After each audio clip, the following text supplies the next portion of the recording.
একটা চাদর হবে চাদর। 90 দশকে একটা চাদর হবে গানটিকে আলোচনায় আসা কণ্ঠশিল্পী জেমস সুমন আর নেই। শুক্রবার রাজধানীর একটি হাসপাতালে হৃদরোগে আক্রান্ত হয়ে প্রয়াণ ঘটে তার। জেমস সুমনের আসল নাম গালিব আহসান মেহেদী। 2002 সালে বাংলাদেশ টেলিভিশনের একটি ম্যাগাজিন অনুষ্ঠানে একটা চাদর হবে গানটি পরিবেশন করে ব্যাপক জনপ্রিয়তা পান তিনি।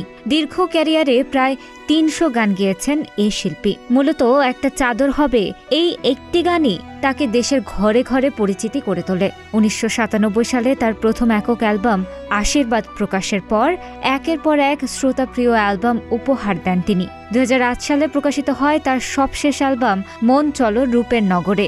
এরপর কিছুটা অনিয়মিত হয়ে পড়লেও শ্রোতাদের মনে জায়গা ছিল অটুট। 16 বছরের বিরতি ভেঙে 2024 সালে প্রকাশ পায় তার গান আসমান জমিন।